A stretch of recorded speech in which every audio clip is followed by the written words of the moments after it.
ಕುಬೇರ ಈ ಹೆಸರನ್ನ ಕೇಳಿದ ತಕ್ಷಣ ನಮಗೆ ಮೊದಲು ನೆನಪಿಗೆ ಬರೋದು ಸಾಕ್ಷಾತ್ ಆ ನಾರಾಯಣನೇ ತನ್ನ ಮದುವೆಗೋಸ್ಕರ ಈತನ ಹತ್ರ ಸಾಲ ಮಾಡಿದಾನೆ ಅಂತ. ಹಾಗಾದ್ರೆ ಮುಲ್ಲೋಕಗಳನ್ನ ಆಳುವ ನಾರಾಯಣನಿಗೆ ಸಾಲ ಕೊಡುವಷ್ಟು ಮಟ್ಟಕ್ಕೆ ಕುಬೇರ ಹೇಗೆ ಬೆಳಿತಾನೆ? ಪೂರ್ವ ಜನ್ಮದಲ್ಲಿ ಮಾಡಿದ ಪಾಪ ಪುಣ್ಯಗಳ ಆಧಾರದ ಮೇಲೆ ಇನ್ನೊಂದು ಜನ್ಮ ಇರುತ್ತೆ ಎಂಬುದು ನಿಜ ಆಗಿದ್ರೆ ಪೂರ್ವ ಜನ್ಮದಲ್ಲಿ ಒಬ್ಬ ಕಳ್ಳನಾಗಿ ಹುಟ್ಟಿರುವ ಕುಬೇರನನ್ನ ತನ್ನ ಮುಂದಿನ ಜನ್ಮದಲ್ಲಿ ಯಾಕೆ ದೇವರಾಗಿ ಹುಟ್ಟಿಸ್ತಾರೆ? ಅಷ್ಟೇ ಅಲ್ಲ, ಕುಬೇರ ಪ್ರತಿನಿತ್ಯ ಪೂಜೆ ಮಾಡುವ ಪರಮೇಶ್ವರನ ಹೆಂಡತಿಯಾದ ಪಾರ್ವತಿ ದೇವಿಯನ್ನ ಯಾಕೆ ತಪ್ಪಾದ ದೃಷ್ಟಿಯಿಂದ ನೋಡ್ತಾನೆ ಎಂಬ ವಿಷಯಗಳನ್ನೆಲ್ಲ ಇವತ್ತು ನಾವು ಈ ವಿಡಿಯೋದಿಂದ ತಿಳಿದುಕೊಳ್ಳೋಣ.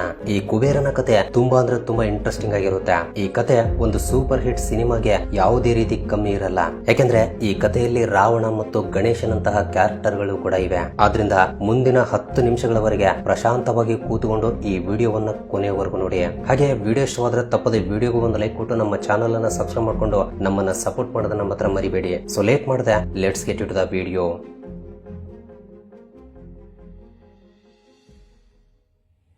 ಪೂರ್ವಕಾಲದಲ್ಲಿ ಕಾಂಪಿಲ್ಯಪುರ ಎಂಬ ನಗರದಲ್ಲಿ ಯಜ್ಞದತ್ತ ಮತ್ತು ಸಮಿತಮ್ಮ ಎಂಬ ಬ್ರಾಹ್ಮಣ ದಂಪತಿಗಳಿದ್ರು. ಯಜ್ಞದತ್ತ ಶಾಸ್ತ್ರ ಪುರಾಣಗಳಲ್ಲಿ ಪರಿಣಿತನಾಗಿರೋದ್ರಿಂದ ಆತನನ್ನ ಕಾಂಪಿಲ್ಯಪುರದ ರಾಜನ ಹತ್ರ ರಾಜಗುರುವಾಗಿ ನೇಮಿಸ್ತಾರೆ. ಈ ದಂಪತಿಗಳಿಗೆ ಗುಣನಿಧಿ ಎಂಬ ಒಬ್ಬ ಮಗ ಕೂಡ ಇರ್ತಾನೆ. ಈ ಗುಣನಿಧಿ ಜೂಜಾಟಗಳಿಗೆ ಮತ್ತು ಕೆಟ್ಟ ಹವ್ಯಾಸಗಳಿಗೆ ಅಡಿಕ್ಟ್ ಆಗಿರೋದ್ರಿಂದ ದುಡ್ಡಿಗೋಸ್ಕರ ಕಳ್ಳತನಗಳನ್ನ ಮಾಡಿ ಆ ರೀತಿ ಬಂದಿರುವ ದುಡ್ಡನ್ನ ಮತ್ತೆ ಜೂಜಾಟ